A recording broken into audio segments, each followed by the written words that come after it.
Hello friends, पुन्हा एकदा जयश्री किचनमध्ये तुमचं स्वागत आहे. आज आपण चॉकलेट स्पॉन्ज घेऊन चॉकलेट फ्लेवर बनवणार आहे. त्यामुळे मी आता समान 3 लेअर कट करणार आहे. प्रत्येक लेअरला सोकिंग ही महत्त्वाची आहे. त्याच्यामुळे केक अतिशय छान आणि सॉफ्ट असं होणार आहे. टेस्टला पण छान लागणार आहे. आता तो पूर्ण सोक झाल्यानंतर आपण त्याच्यावरती जी क्रीम फिटून घेतलेली आहे सनविपची, ती आता एक लेअर देत आहे क्रीमचा. त्यानंतर आपण काय करणार आहे, चॉकलेट गनाश त्याच्यावरती घालणार आहे. मी जे घरी बनवलेलं आहे चॉकलेट गनाश, त्याचाही एक लेअर लावून घेऊन परत स्प्रेड करणार आहे ते चॉकलेट गनाश. नंतर मी सेकंड लेअर लावून घेणार आहे.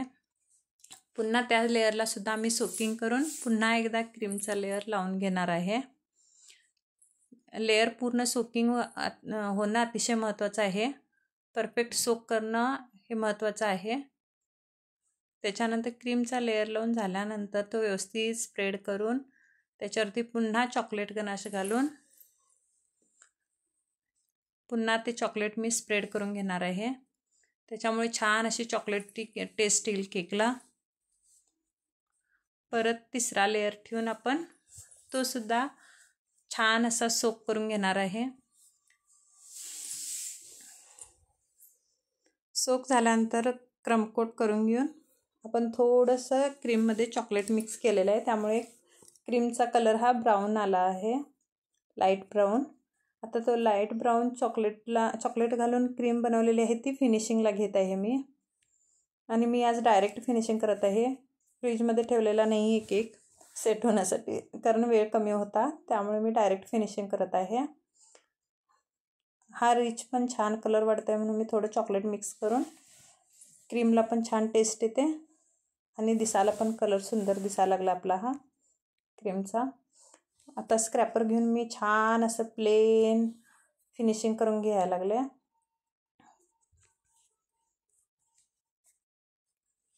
नंतर फिनिशिंग झाल्यानंतर आपण छान अशी वरच्या बाजून पॅलेट नाईफने डिझाईन करून घेऊया. सिंपल आणि छान अशी दिसेल. तेच पॅलेट नाईफ वापरून आपण साईडला सुद्धा डिझाईन करून घेत आहे. त्याच्यानंतर आम्ही चॉकलेट गनाश त्याच्यानंतर केक बोर्डवर ट्रान्सफर करून आता ही वरची लेअर थोडीशी आपण कट करून घेतलेली होती, त्याचे क्रम्स करून घेणार आहे मिक्सरमध्ये घालून. असं बारीक तुकडे करायचे.